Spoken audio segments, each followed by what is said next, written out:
Hey guys, Andy back here from Mediocre Hobbies, bringing you another Middle-earth Monday, a day late, which they tend to be for some strange reason. So of course we switch it to Tolkien Tuesday. We are still powering through with our Pelennor Fields playlist, and this time we are going to be working on Theoden, King of Rohan. Theoden is actually a miniature that scares me to paint. Usually when I look at a miniature, I know exactly what base coats I'm going to use and how I'm going to layer it and what color each and every part of the model is. But it's extremely difficult when looking at pictures of Theoden, either as the miniature on the Games Workshop website or just like set photos of Theoden from the movies. It's really hard to tell what color goes where and how much is gold. Does he have gold trim? Is all his leather armor and it's just painted like gold? It's really difficult. So of course it was a little bit of a challenge for me. I was a little bit nervous doing this one. So yeah, hopefully I can pull it off. I can figure out how to make the miniature look nice and get it on the tabletop to a really nice gaming standard fairly quickly so that I can move on to something that is not scaring me. But it's okay. Miniatures scary sometimes. It's still important to get them painted. Before I get into the video, I just want to say a huge thank you to all of my active patrons. Without you guys, I would not be able to continue doing what I'm doing. So from the bottom of my heart, thank you so much. If you're interested in getting involved in my Patreon, there's links to it below. You get access to a private Discord server where there's, I don't know, a couple of hundred people now hanging out and talking about hobby on a daily basis, which is pretty cool. And access to an extra video every single week. So that's 52 extra videos a year just for all those awesome people who support me. Okay, without further ado, let's get painting Theoden. Okay, and here is Theoden himself. Obviously, I'm going to be doing the one on foot. If you want to know how to do the one on the horse, you follow along with this video, plus my previous video on how to paint Rohan horse. I did a whole video on that where I painted up 3 different horse patterns for Rohan. So you can copy whichever one of those you want for whatever one Theoden's horse should be. And then copy this video for him riding on top of him. So I started with some Sigor brown for the kind of armor. Now, like I said in the intro to this one, Theoden's armor confuses the hell out of me, because it's a lot of gold, but it's on a leather suit of armor. So it's not actually gold. It's like gold leaf or gold paint in his armor. And it's one of those few things where I don't think it translates well from like full-size human wearable armor to a 28mm miniature. It gets really confusing as to where the gold should go and stuff. So you will see that a little bit later on. But I started off with Sigor brown over all the leather parts I could find. So it includes his cuirass, his greaves, his boots, and his shins. I end up doing the inside of the shield, although I don't show it here in this point. Just later on, via camera magic, you'll see it turn Sigor brown. But it works a treat. After that, we moved on to our red contrast paint. And did his undershirt, which is a really nice kind of splash of color that Theoden does have. Makes him stand out a little bit more. Now, between his legs, that should have been green cloth, but I prefer the idea of it being like he's got a full suit of this red underneath him. So I like the red, so I went with that. If you're curious, you can, of course, get like a Creed camo or something and do the bit between his legs that I've done red here in green. But like I said, I think it looks really nice like this. Then it was time to move over to Black Templar and paint in things like his boots, the handle of his sword, his gloves, and the inside filigree of his shield.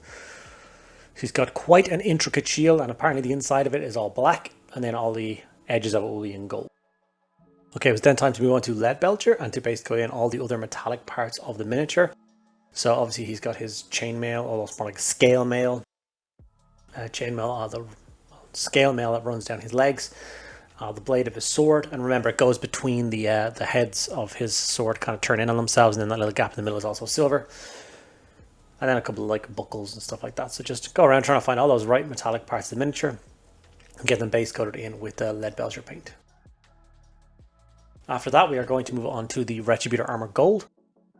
And like I was saying with this bit, it is one of the more difficult parts of painting him. Any miniature really was Theoden's gold. Where the hell does it go?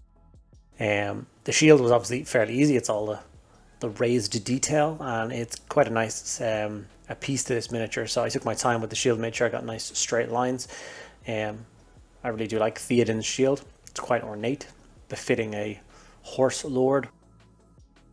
And obviously the pommel and the crossguard of his sword is also done with gold. And then as soon as he got to his armor, I was almost lost. I started to do the edge of like his thigh armor, and then realized that maybe it was just supposed to be the details on the inside, so like all the horse motifs. And in the end, I tried to strike a balance between the like trim of armor and then just like the raised details of armor.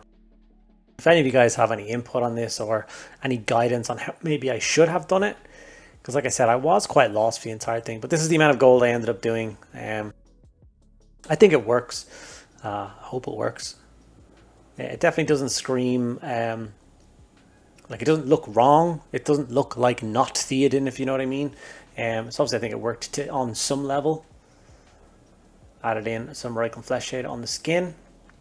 Agorros Dunes for his blonde hair and his beard, his goatee. Also for the belt around his waist. He's got an extra like tan colored belt. I nearly decided to do that red as well. I really wanted to put another splash of red. If I was to paint this guy up for myself and not for a video and kind of go off the rails a little bit, I might have gone for the belt around his waist in red and the inside filigree of his shield. I might have also done that in red. After all the base coats are on, it's time to shade the miniature down. So we're going to go for Seraphim Sepia and apply this to the entire miniature. And while that's drying, I'm going to add a little bit of brown texture paste to the base. And then obviously take a break while that all dries. Now, while that's drying, I'm trying to decide on which parts to get layered and which parts are not. In the end, I only decided to layer kind of a few parts of the miniature. This is it when it's all fully base coated and washed, but it's not dry yet. And then you'll see in a second when it becomes dry. So I'm going to start with something like the red cloth first. And I'm going to go in with a corn red. I don't want to go crazy bright with this. Like I said, Rohan are more natural tones. They're greens and browns used.